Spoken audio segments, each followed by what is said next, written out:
오늘 말씀은 예레미야서 47장 1절에서 7절까지의 말씀입니다. 살집에 들어가서 쉴지어다 라는 말씀으로 함께 나누겠습니다. 1절 말씀을 보면 이렇습니다. 바로가 가사를 치기 전에 블레셋 사람에 대하여 선지자 예레미야에게 임한 여호와의 말씀이라.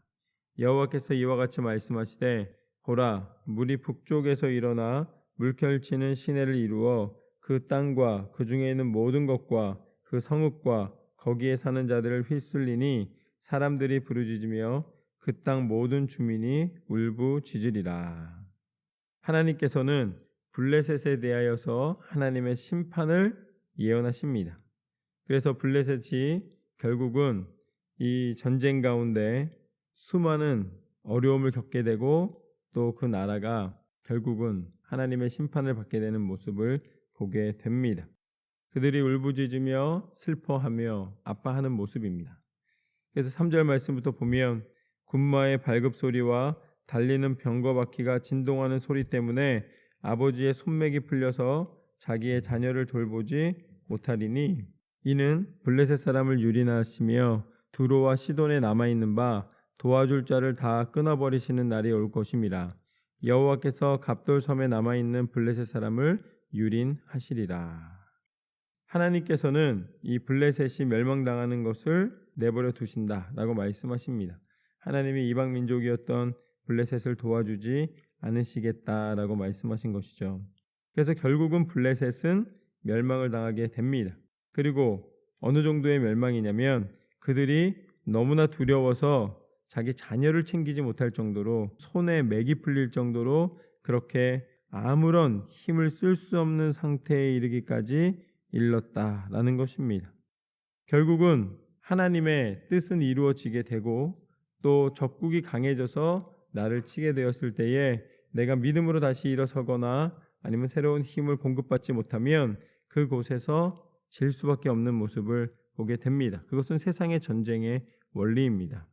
그래서 5절 말씀처럼 가사는 대머리가 되고 아스글론과 그들에게 남아있는 평지가 잠잠하게 되었나니 내가 내 몸 배기를 어느 때까지 하겠느냐. 결국 블레셋에 있는 성들이 블레셋을 단단하게 지키고 있다고 믿고 있었던 성들이 다 무너지게 되고 결국은 아무런 힘을 쓸 수 없는 상태에 이르게 되는 것을 보게 됩니다. 그것을 오늘 말씀에서 이렇게 표현하고 있습니다. 오호라 여호와의 칼이여 내가 언제까지 쉬지 않겠느냐. 내 칼집에 들어가서 가만히 쉴지어다. 블레셋이 잔혹하게 멸망당하는 모든 모습들이 이제 쉼없는 칼의 움직임처럼 표현을 하고 계십니다. 그래서 이 정도면 됐지 않았느냐, 이제는 칼집에 들어가서 좀 쉴 때도 되지 않았느냐라고 비유적으로 표현하고 있습니다. 그런데 7절 말씀을 보면 여호와께서 이를 명령하셨은즉 어떻게 잠잠하며 쉬겠느냐. 아스글론과 해변을 치려하여 그가 정하셨느니라 하니라.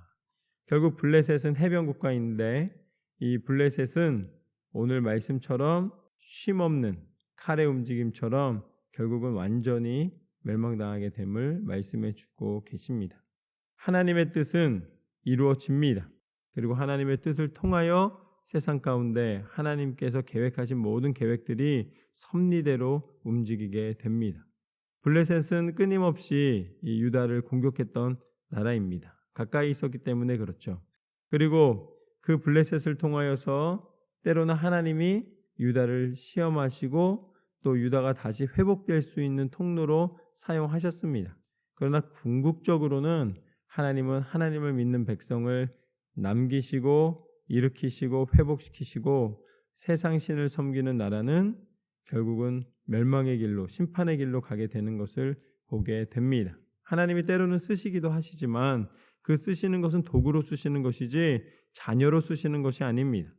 우리는 하나님의 자녀된 하나님의 백성된 그 은혜를 누려야 합니다. 왜냐하면 결국 우리가 세상에서 아무리 잘 된다 할지라도 하나님의 부르심을 받는 그날 거기에서 결정되는 것이기 때문입니다. 하나님께서 우리를 받아주시는 그 은혜 가운데 들어가야지 그것이 아니라 하나님을 떠나 있는 상태에서 걸어가는 길은 결국 지옥의 길이 되는 것입니다. 세상에 있을 때는 잘 사는 것처럼 보이고 세상에서는 무언가 힘을 나타내는 것처럼 보이지만 궁극적으로 하나님의 심판 가운데 들어가게 되는 것은 결국은 아무런 의미가 없고 소용이 없는 것을 알려주시는 것이죠.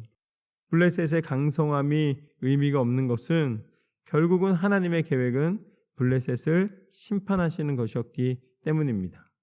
비록 당시에 고난을 당하고 포로가 되고 어려움을 당한다 할지라도 유다에게 소망이 있는 것은 하나님이 함께 하시기 때문입니다. 하나님이 진노하셨지만 그래도 그들이 믿음으로 다시 돌아왔을 때에 회복과 은혜를 허락하여 주십니다. 그리고 하나님은 이 약속을 반드시 이루어 주시기를 원하십니다. 그 증거가 무엇인가?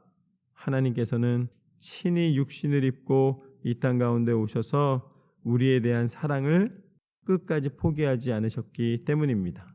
그분의 이름이 예수 그리스도이십니다.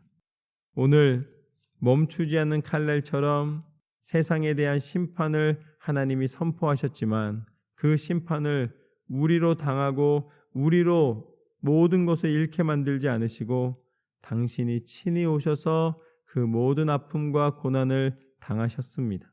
그것이 바로 예수 그리스도의 십자가입니다. 십자가는 우리가 당해야 되는 고난이었습니다. 우리가 당해야 되는 마땅한 죄의 대가였습니다. 그러나 하나님께서 친히 담당해 주심으로 우리의 모든 아픔과 고통과 죄악을 씻어주시고 예수 그리스도의 십자가의 죽음을 통하여 우리의 모든 죄의 권세를 다 깨뜨리신 줄로 믿습니다. 우리를 죄악의 사슬에서 풀어 자유케 하여 주신 줄로 믿습니다. 그리고 이제는 더 이상 죄에 묶인 몸이 아니라 예수 그리스도의 이름의 권세로 말미암아 하늘의 소망을 두고 부활하신 예수 그리스도와 함께 영원한 생명의 능력을 허락받고 하나님 나라 백성 되는 은혜를 허락하여 주신 줄로 믿습니다. 그래서 이제는 누군가를 통하여 어린 양을 제사로 드려서 하나님 앞에 기도드리는 것이 아니라 예수님의 이름을 부르며 우리가 직접 하나님 앞에 간구하며 기도할 수 있는 그 은혜를 허락받게 되었습니다. 하나님은 어떤 하나님이신가? 오늘 말씀처럼 블레셋이 강성하였을 때에 유다를 괴롭힌 것이 축복이 아니라 그것은 하나님의 사용이셨고 궁극적으로 고난을 받았으나 어려움이 있었으나 하나님 앞에 다시 돌아올 수 있는 하나님의 백성됨을 자신의 정체성으로 삼았던 유다의 회복을 통하여 하나님은 하나님의 백성의 회복을 약속해 주신 줄로 믿습니다. 그리고 이제는 민족이나 혈통이 아니라 예수 그리스도의 이름을 믿는 그 믿음으로 하나님 백성 삼아 주시는 줄로 믿습니다. 우리가 하나님의 백성 된 것은 전적인 예수 그리스도 이름의 권세이며 예수님의 사랑입니다. 예수님의 이름을 부르며 나아갈 때에 하나님께서는 우리를 하나님 자녀 삼아 주시고 끝까지 보호하여 주시는 줄로 믿습니다. 그렇게 우리를 인도하시고 보호하시고 축복하시고 모든 것 가운데 하나님의 은혜로 나타내시는 그 하나님의 사랑을 감사함으로 끝까지 믿음으로 기도로 승리하는 저와 여러분의 삶이 되시기를 주님의 이름으로 축원합니다. 하나님은 살아계십니다. 기도할 때에 응답하십니다. 끝까지 포기하지 않으시고 기도하시기를 소망합니다.